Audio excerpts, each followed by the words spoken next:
What does it mean when you raise money for the Rose? Well, it means that you are helping us take care of another woman. And for some of those women, it could mean her life. Today, we're going to be visiting with Shannon McNair, who has managed our third-party events for years. And she will tell you what you can do, and why it is so important, and why our community is such a big part of us being able to serve thousands of women every year. Let's talk about your breast. A different kind of podcast presented to you by The Rose, a breast center of excellence and a Texas treasure. You're going to hear frank discussions about tough topics, and you're going to learn why knowing about your breast could save your life. Join us as we hear another story and we answer those tough questions that you may have.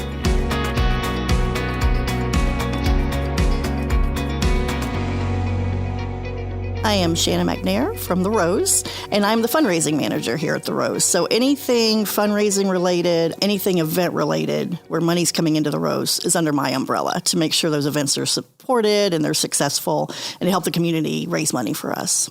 So now, how long have you been doing this with us, Shannon? In October will be 8 years. Oh. Yeah, I was dropped in the middle of October.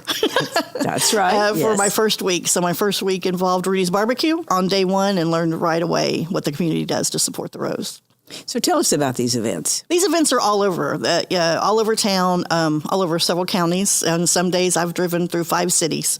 Around Houston to meet with a bunch of different groups who are raising money for us. And these are everything from a bake sale, a walk at an elementary school, T-shirt sales, to golf tournaments, to tennis tournaments, to larger events that could raise $25 or $25,000, everything in between. You're not setting these things up. No, that's with the third-party events. These are events other folks have set up, or they've got an idea of how to do something, and they come to us and want to support the Rose, and we help them be successful. So what can we do? Do you need a speaker at an event? Do you need brochures? Do you need folks to know who they're raising the money for? In any way that we can help support those events, then we'll support those. So what is the most unusual one you've been to? Well, as you know, there's a whole... Some people jump out of planes. Yes, so there's everything on the gamut from jumping out of planes. People have turned their hobbies into an event. And I've been to a lot of events where they decorate bras and might even have male models walking around at a bar in those bras and auctioning those off. And they're very competitive. First National Title Company does one where those real estate groups get very competitive on who wins that trophy every year, who raises the most money for the Rose. And they have a good time. They're all a lot of fun. Yeah. So crazy stuff. And then there's simple stuff that, just Kendra Scott's store, where we're raising money and awareness within the store. And some of these have some very unique beginnings. As you know, you've talked to several of the groups who raise money for us, some of our favorite groups. A lot of them are survivors, and then they are able to give back. And that's nice. Sometimes we don't know that, and I'll get to an event, and we'll be there and then meet someone who says, oh, you helped my neighbor, you helped my mom. But then the person raising money is like, oh, no, when I didn't have insurance, I found a lump, and the Rose was there for me. And now they're out raising $8,000 to help the next woman that they'll never meet, and help her get the same help that they got. So those are always great. Is your job a fun job, or is it? I think it's a fun job. It's probably not for everybody. I think the fun in fundraising is the fun of it all. So it's a busy job, certainly busy, especially in October when everyone's thinking of breast cancer. We have some events that aren't in October, but obviously that's when most events, and when I say events, I mean up to 180 different individuals and organizations doing things, again, big and small. Some we don't even know about, and they just send the money in, and they've, sold T-shirts, and they'll send the money in. Some are out of state. We'll never help their community, but they heard about us, and our reputation precedes us in what we do and actually providing services to women when they need it. And they're passionate about that they want to help someone really make a difference and an impact. And so those folks come to us and want that help. And I love it. Luckily for me, we've talked about this, as an extrovert, yes, I get energized. I'm often tired on my way to an event. I'm like, oh, I was at an event last night. I'm a little tired. It's raining. I'm driving across town. And then I get there, and it's just amazing. And you're like, this is why we're here. So I know you've come back from some of these events just really, really touched. And I know it's hard to pick just one, but give us an example. I mean, you're sitting there, you're from the Rose, you have your table set up or whatever, and what happens so many times? Sometimes you know your reason you're there. I'm there to speak. I'm handing out brochures. I'm helping with an auction, or we're taking credit card donations, and that's why I'm there. And then I realize why I'm there is something else, and it's someone who needs our help. And maybe they walk up to us and say, "I didn't know, and I don't have insurance. I don't know where to go." And then they find out about us because of that event. And so that's the events that are really touching and come back, and we can say, we got her in to support, or someone who has their story that we didn't know about, because we help so many women, as you know, every year, and they come up to us and just whisper. They don't want to share their story, but they have a story. And some are very proud of it. Like, hey, I didn't have insurance in my business. I'm self-employed, and my business was hurting, and this came at the worst possible time in my life. And they found the rose. Mm-hmm. And as you know, I'm the department crier. So. Yes. So when I come back to it and I have a story, I can't wait to share the story I've heard at an event and why we do it. And that's where I get my energy from as well, to go to the next one, get ready for the next one. Because there are a lot in October, and we're very busy, but God, we're so grateful grateful for the support. Absolutely. Now, give us some big ranges of this. I know you talked about 25 to 25,000 or more. Or it's been up to 80. Yes. We had one group who, I know you've talked to Star at Booze and Boobs, who did their group at 80,000 last year, which was the highest we've received. I think we've received 70,000 before. And we've jumped for the rose, which raises a lot of money for us. But it's all those little ones in between that are 5,000, 6,000. The restaurants who've had a hard time, they went through COVID, and here they are. They come back in October and say, I want to do a pink cocktail. I want to do a specialty menu item that folks can order in October and help us support women who otherwise have no place to go, as we know. What does this mean in total dollars annually, or your best ever? Or annually, I'd say it touches $500,000, which is huge. As you know, that's a large grant for us. Oh, yes. And this is community helping us. So that's what's amazing about it. And so last year we crossed over that barrier. We're about $580,000. Again, all coming from a variety of things that it meant something to someone else, which was great. They were touched enough to say, hey, it's October and I want to help someone. And I want to help someone in my community. And again, someone they'll never meet, probably. They'll never know who we helped, but that they were there for the rose, and so that we could be there the next time. So $500,000 is no joke. And then there's intangible things, too. If you're at your church group or your school group, you never know who heard a message that day of like, wait, I think there's a problem, there's somewhere to go. Or wait, it's been over a year and I haven't got my screening mammogram, and maybe I'm reminded to get my appointment. That's all life-saving as well, not just the dollar amounts that come in to help those women. But the great thing about that money coming in, it's not restricted. Mm-hmm. That money doesn't care what county you live in. They don't care how old you are. And as we know, you're never too young, unfortunately. Mm-hmm. So that money comes in to help fill in a lot of those gaps where we might have money coming in, but it's restricted to certain age groups or certain counties in our area. And we can help those women and not worry. It gives us that money to pull from that we know we're going to be there for everyone that needs us that year. And what Shannon's talking about has to do a lot with our grants. Yeah. We are very, very fortunate to have many, many foundations that also support this work. But invariably, they have certain criteria. Sure. And some of that has to do with the area of town that they're more focused on, or the county they're focused on. Some has to do with the age, just like you were saying. We don't have many that are specifically for women under 40. They want it to go for those women who, are in the older group. But as Shannon said, we have so many young women that do not fit into any category that we have that grants cover. So this is where, when people say to you, where does this go? This is exactly where it goes. Yeah. In your community, in your backyard. Right. We serve this greater Houston area, but that money may be going right to your neighbor who, again, you didn't know needed help. You didn't know that she was uninsured. I think a lot of us just assume people are insured because they're working. That's not the case, as we know. A lot of folks are working, but work in organizations or industries where insurance is just not attainable for them.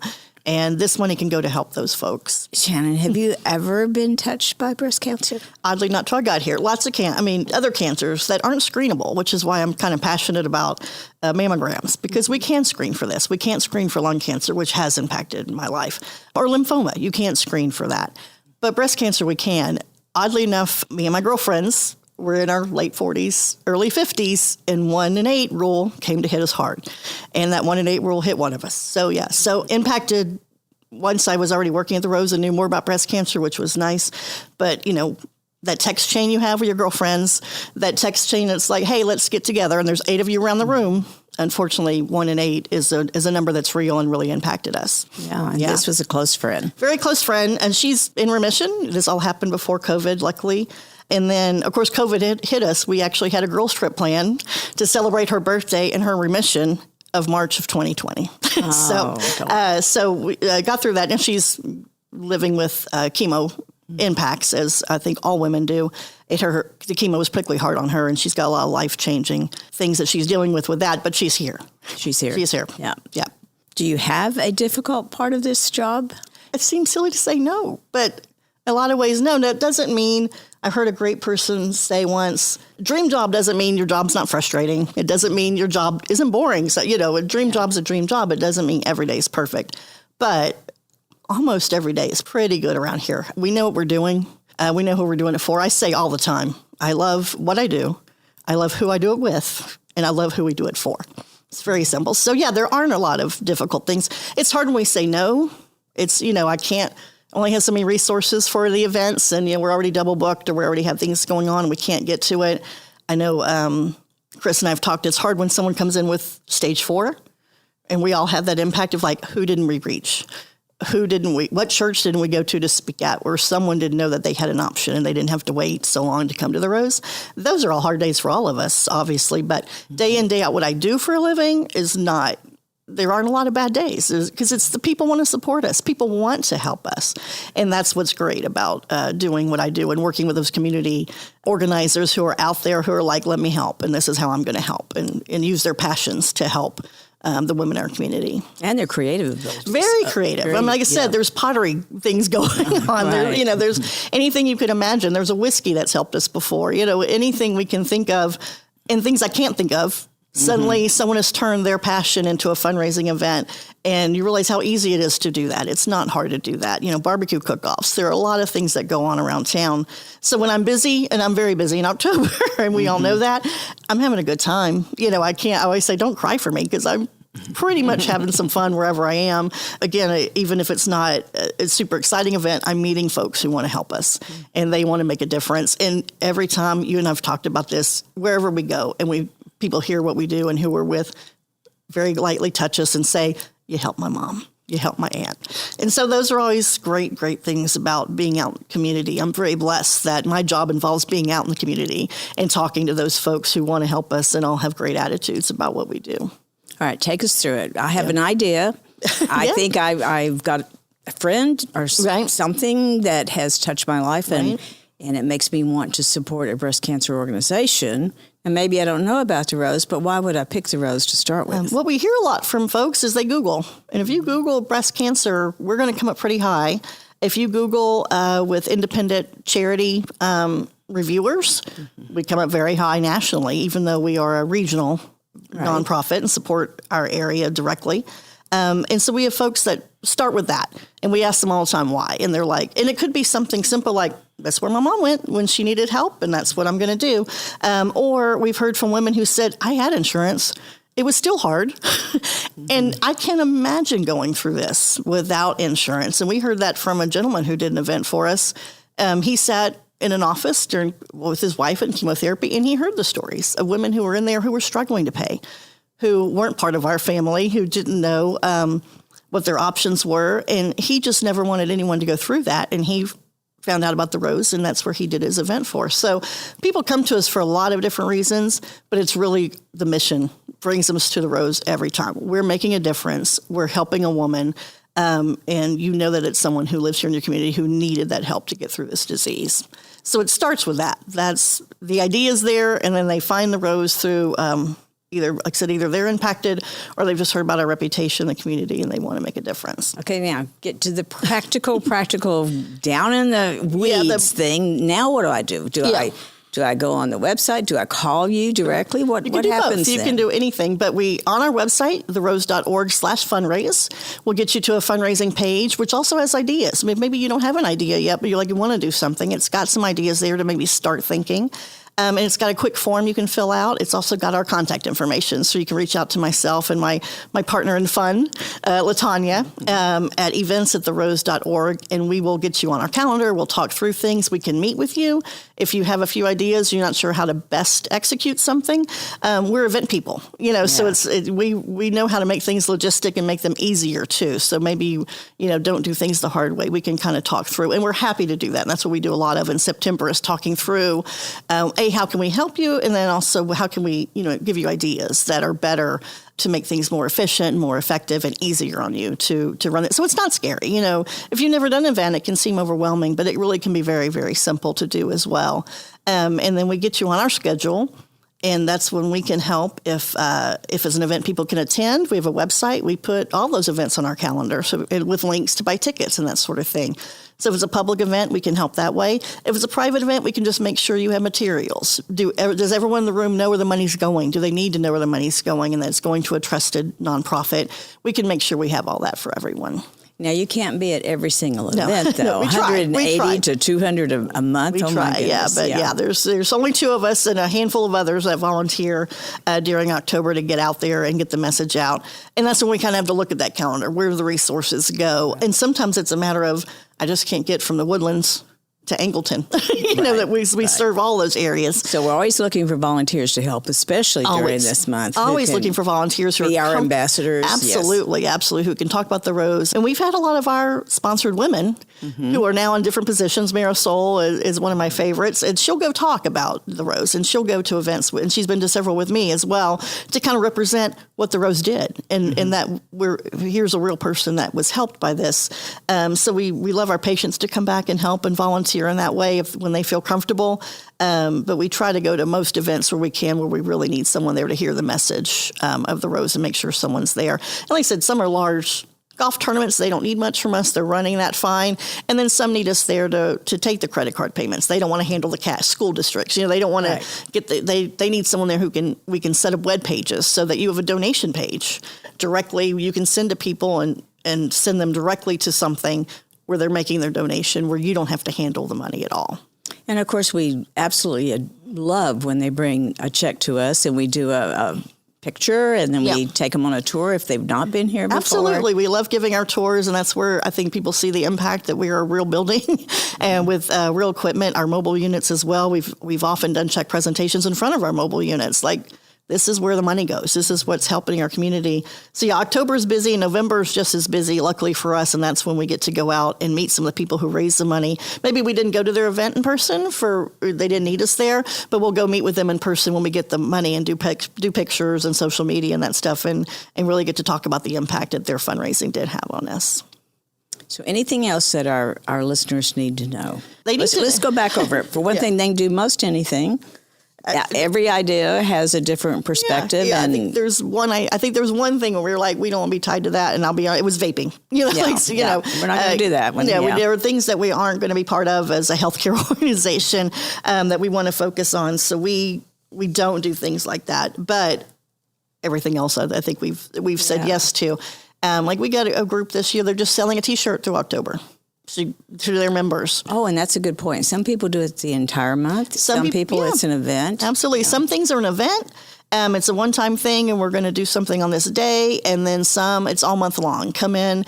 We have Tacos A Go-Go's a big supporter, Pico's, some of those groups that come, the restaurant, come in all month long, and they'll have a special menu item, and we'll get the proceeds from those items. And so you can go have fun and have a taco. Who doesn't enjoy that? Who doesn't enjoy a pink cocktail, somewhere, or a wine tasting? We go to a nice winery and buy rosé. So there's things that happen all month long at some of your favorite restaurants, and you'll find something you like, whether it's a Chick-fil-A or a nice winery. There's things going on all month long for the Rose, which we love those. And then sometimes there's a one-day thing we can do. And that's all on our calendar. So we put that calendar on the website.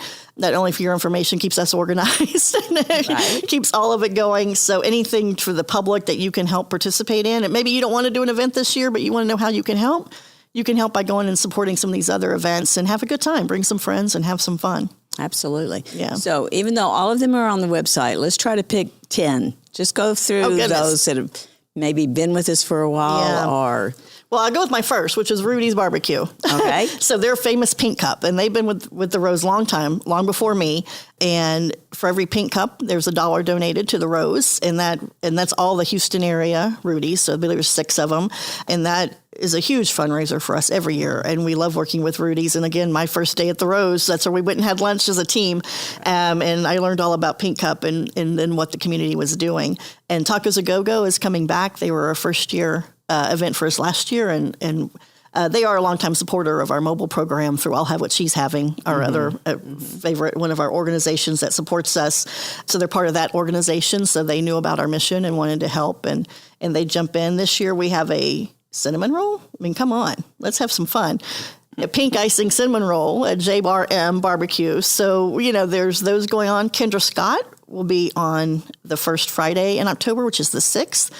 Any Kendra Scott in the greater Houston area from 6 to 8, 20% of those purchases will come to the Rose. And, Kendra's a longtime supporter of breast cancer, and those stores support us here locally as well. So Kendra Scott's already on the calendar. And we also have Serva Bacure, which is a longtime supporter of ours, led by Claire, who is a tennis tournament. And they have this year they're adding a bingo game. They have the tennis tournament, a mixer, and then they have a party after the tournament. And they're just, if you like tennis, it's a great group to get involved with. And there's several golf tournaments going on that are more private that'll be happening at various places throughout the city. Calpine is always a great supporter of ours with their golf tournament.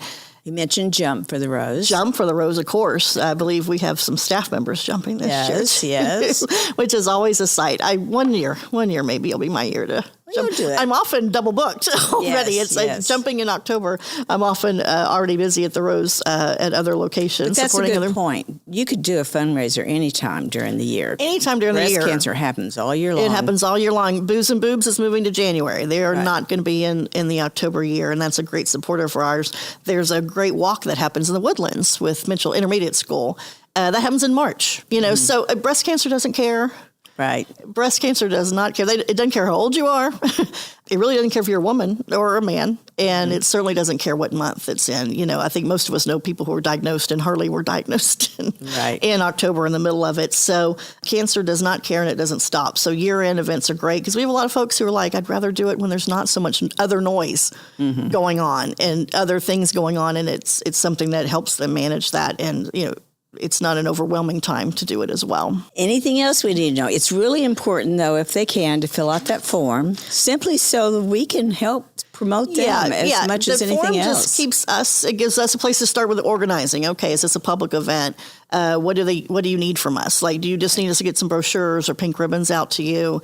Are you going to need a speaker? Is it something that's more of a speaking event where you need us a lunch and learn? We do those all month long too, and health fairs and that sort of thing. So that it gives us a place to start, and then we can talk about how we can help and what we can and can't do, and get that on the calendar. If it's a public event, then is more important. So we want to make sure all of our supporters know, again, if they aren't ready to jump in yet with an event, come out and have some fun with someone else who has started an event. Right. There's a lot of options out there. So many. And you don't ways. have to jump out of a plane. You can you don't have to do the biggies. You can do some other stuff too. You can simply go to Chick-fil-A and buy a cookie or a brownie, and that helps too. Well, Shannon, this has been delightful. Yes, it's always fun to hear about our events that are helping us. So many going on. So many going on. Anything else that you need our listeners to know? Yeah, I need you to know that we're here. So let folks know that we're here to help.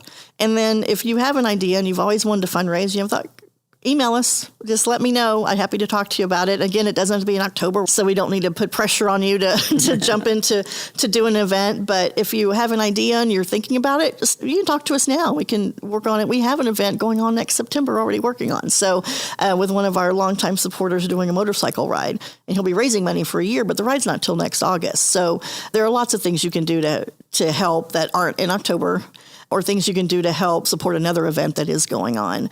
But just reach out and ask. That's all you need to do. Great. Well, thanks so much for being with us. Yeah, of course.